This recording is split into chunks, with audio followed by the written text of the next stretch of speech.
आज की इस वीडियो में हम देंगे आपको बहुत ज़्यादा इन्फॉर्मेशन और जिससे कि आपको बहुत ज़्यादा फ़ायदा होगा। तो देखें जी, हमारे पास ये यूनिट रिपेयरिंग के लिए आया है। तो इसका पीसीबी आउटडोर जो था वो ख़राब था, तो हमने इसको जी ठीक कर दिया है। तो इसमें आईपीएम और कुछ और पार्ट्स थे, तो हमने उसको चेंज कर दिया और ये बिल्कुल ठीक हो चुका है। लेकिन अब ये यूनिट जो है वो प्रॉब्लम कर रहा है, तो वो मैं आपके साथ शेयर करता हूँ। तो मैं आपको दिखाता हूँ कि इसमें क्या मसला आ रहा है। सबसे पहले तो क्या करते हैं कि इस यूनिट को हम ऑन कर लेते हैं। देखें, मैंने इसको इलेक्ट्रिक दी और ये देखें जी, आउटडोर यूनिट जो है वो स्टार्ट हुआ। और यहाँ पे देख सकते हैं कि इस वक्त यहाँ पे 287 डीसी वोल्ट यहाँ पे यूनिट में आ रहे हैं।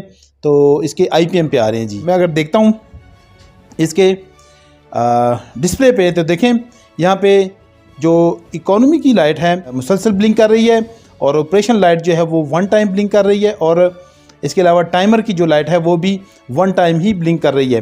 तो इसका मतलब ये है कि ये एक कम्युनिकेशन एरर है, जबकि ये यूनिट कस्टमर ने भेजा है हमें कि ये और ये दोनों एक साथ हैं, तो आप इनको रिपेयर कर दें और मुझे ठीक करके दे दें। लेकिन अब यहाँ पे प्रॉब्लम आ रही है, तो इस प्रॉब्लम को हम कैसे सॉल्व करेंगे? अगर देखा जाए तो ये एक कम्युनिकेशन एरर है। मतलब ये कि हमें इनडोर बता रहा है कि आउटडोर इसके साथ अटैच नहीं है, या फिर वायर अटैच नहीं है, या फिर आउटडोर पीसीबी जो है वो ख़राब है, जिसकी वजह से ये प्रॉब्लम आ रही है। लेकिन अगर मैं एक्चुअली देखूं तो मेरा यहाँ पे पीसीबी जो है वो बिल्कुल ठीक है, उसमें कोई भी इशू नहीं है। क्योंकि प्रॉब्लम थी, ये बिल्कुल डेड था, चल नहीं रहा था, तो मैंने इसको रिपेयर कर दिया और बिल्कुल ठीक कर दिया। अब देखें, दूसरी पॉइंट जो होता है इसका चेक करने के लिए, क्योंकि मैंने ये पीसीबी खोला हुआ है, तो दूसरा पॉइंट होगा कि मैं इसका वोल्टेज जो है वो मज़ीद चेक कर लूँ कि कहीं यहाँ पे प्रॉब्लम तो नहीं है। 15 वोल्ट को भी मैं चेक कर लेता हूँ कि हो सकता है कि इसका जो एसएमपीएस है वो चल तो रहा है, लेकिन 15 वोल्ट ना निकाल रहा हो, तो फिर भी हो सकता है कि प्रॉब्लम आ सकती है। तो ये देखें जी, 11.70 वोल्ट आ रहे थे, यहाँ पे भी 11.701, और यहाँ पे भी देखें जी, इसके UVW पर भी बिल्कुल सही वोल्टेजेस आ रहे हैं। तो ये इस बात की मुझे निशानदेही कर रहा है कि इस वक्त जो आईपीएम और इसके मुतल्लिका जो चीज़ें हैं वो तमाम की तमाम बिल्कुल ठीक हैं। अब नेक्स्ट पॉइंट जो इसमें चेक करने वाला होता है, तो वो होगा जी, इसकी कम्युनिकेशन चेक करेंगे कि कम्युनिकेशन इसकी हो रही है कि नहीं हो रही है। तो इसके लिए हम क्या करेंगे कि न्यूट्रल पर ब्लैक प्रोब लगा देंगे और इसकी कम्युनिकेशन पर इसकी रेड प्रोब लगा देंगे। और अब क्या करेंगे, क्योंकि जो ओ जर्नल है इसके हाई वोल्टेजेस आ रहे होते हैं कम्युनिकेशन में, तो इसको हम एसी पे ले जाएंगे। डीसी पे भी चेक कर सकते हैं और एसी पे भी चेक कर सकते हैं, लेकिन एसी चूँकि इसके हाई वोल्टेजेस होते हैं तो एसी होते हैं, तो हम एसी पे ही चेक करेंगे।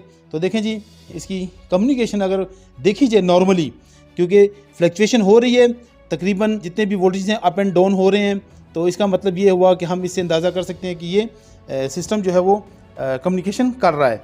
लेकिन यहाँ पे हमें इसका कम्युनिकेशन का एरर भी दे रहा है। और इससे पहले भी मैंने एक वीडियो में बताया था कि ये इनडोर पीसीबी जो है वो, जब ये कम्युनिकेशन एरर आ जाए तो इसका मतलब है कि ये 3rd एडिशन पीसीबी इसके अंदर लगा हुआ है। अब यहाँ पे मैं आपको बताता हूँ कि यहाँ पे फ़र्क क्या है। तो देखें जी, मैंने इलेक्ट्रिक स्विच जो है वो निकाल दिया ताकि किसी किस्म का कोई प्रॉब्लम आ सके। तो देखें जी, इस पीसीबी को बड़ा गौर से देखिएगा और यहाँ पे मैं आपको नंबर इसका दिखाता हूँ। ये आउटडोर पीसीबी जो है ये है जी 2nd एडिशन का। तो 2nd एडिशन पीसीबी जो है वो 3rd एडिशन के साथ काम नहीं करता है, क्योंकि पीसीबी देखने में बिल्कुल सेम टू सेम होगा। आउटडोर इनडोर आप उसमें जज नहीं कर सकते कि इसमें क्या फ़र्क है, लेकिन इसमें प्रोग्रामिंग का जो है वो फ़र्क है। इसकी कम्युनिकेशन एक दूसरे के साथ मैच नहीं करती है, तो इसलिए कंपनी ने ये फ़र्क रखा हुआ है और ये एक दूसरे के साथ कंपेटेबल नहीं है। तो अब हमारा फॉल्ट जो है वो देखें कहाँ पे निकला कि आउटडोर और इनडोर पीसीबी जो है वो डिफरेंट मौजूद है यहाँ पे। अब हम इसको लगा लेंगे जी एडिशन 2 के साथ इनडोर पीसीबी। तो ये यूनिट देखते हैं कि काम करता है कि नहीं करता है। अब देखें जी, मैंने यूनिट को दोबारा ऑन कर दिया है और इसका देखें जी, वायर यहाँ से मैंने उतार के, तो मैंने क्या किया है कि मैंने यहाँ पे मेरे पास देखें दूसरा यूनिट पड़ा हुआ है, तो इसके ऊपर मैंने इंस्टॉल कर दिया है। लेकिन यहाँ पे मैंने सिर्फ आपको दिखाने के लिए कि ये 2nd एडिशन है कि 3rd एडिशन है या 1st एडिशन है, तो मैंने देखें इसकी जो कम्युनिकेशन वायर है वो मैंने यहाँ पे इंस्टॉल नहीं की है।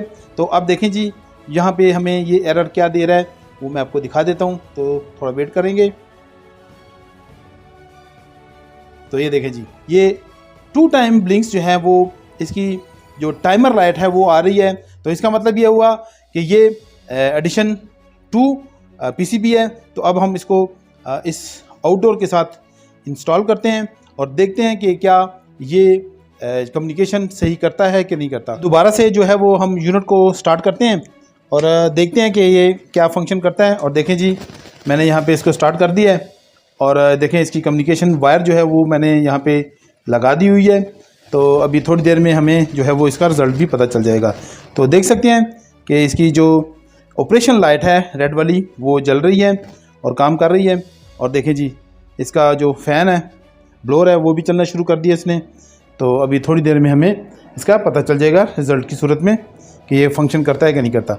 और यहाँ पे देखें जी, इसकी अगर कम्युनिकेशन को देखा जाए तो देखें वही वोल्टेज ड्रॉप जो है वो अप एंड डाउन जो है वो फंक्शन हो रहे हैं। तो नॉर्मली यानी कि हमें पैकेजेस का नहीं पता होता कि इसमें कौन से पैकेजेस आ रहे होते हैं।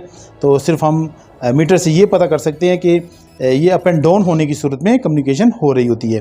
तो पैकेजेस का तो हमें पता नहीं होता क्योंकि वो प्रोग्रामिंग के साथ अटैच होते हैं, तो वो ज़रा मुश्किल होगा काम।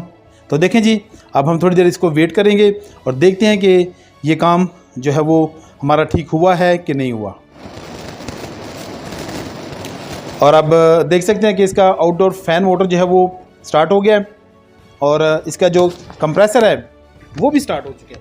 तो देखें, ये देखें जी, इस वक्त आवाज़ आ रही है। लेकिन अब इस यूनिट को हम बहुत ज़्यादा देर तक नहीं चला सकते।